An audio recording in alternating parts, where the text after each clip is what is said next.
Welcome to recipes in my way. இன்றைக்கி நம்ம அருமையான சுவையில் ஒரு சிக்கன் கிரேவி தான் செய்ய போகிறோம். ரொம்ப சுலபமாக சாதம், சப்பாத்தி, பரோட்டா எல்லாத்துக்கும் பொருத்தமான இந்த சிக்கன் கிரேவியை எப்படி செய்கிறது, இதுக்கு தேவையான பொருட்கள் என்ன பார்க்கலாம் வாங்க. இந்த சிக்கன் கிரேவிக்காக 3/4 கிலோ சிக்கன் க்ளீன் பண்ணி எடுத்து வச்சுருக்கேன். பேனில் 1½ டேபிள் ஸ்பூன் எண்ணெய் ஊற்றிக்கலாம். 200 கிராம் அளவுக்கு 3 பெரிய வெங்காயத்தை நீல வாக்கில் நறுக்கி வச்சுருக்கேன். இதை போட்டு பொன்னிறமாக வதக்கிடலாம். வெங்காயம் நல்லா செவந்து வர அளவுக்கு வதங்கிருச்சு.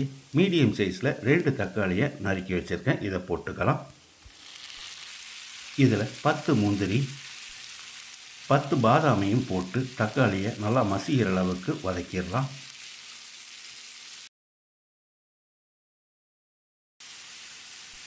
தக்காளி நல்லா மசிகிற அளவுக்கு வதங்கிருச்சு. இது நல்லா ஆறின பிறகு மிக்ஸி ஜாரில் போட்டு பேஸ்ட்டாக அரைச்சி எடுத்துக்கலாம். அரைச்ச பேஸ்ட்டை சிக்கனில் போட்டுக்கலாம். 2 டேபிள் ஸ்பூன் இஞ்சி பூண்டு விழுது,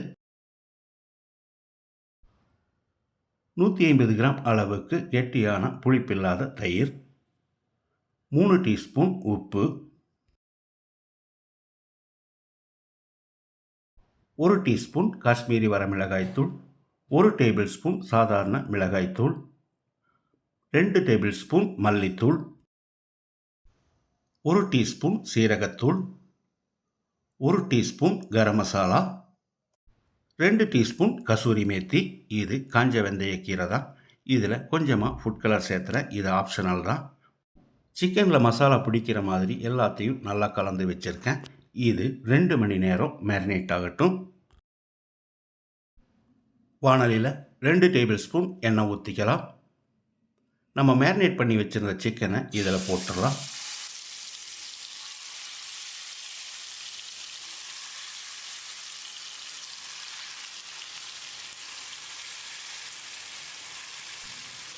ஒரு 2 நிமிஷம் இதை நல்லா ஃப்ரை பண்ணி விடணும்.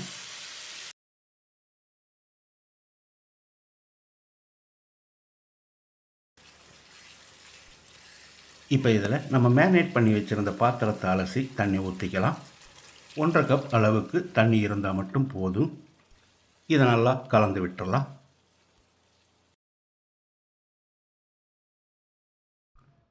அளவான தீயில் ஒரு 15-20 நிமிஷம் வேகட்டும். மூடி வச்சிடலாம். இடையில அடிக்கடி கலந்து விடணும்.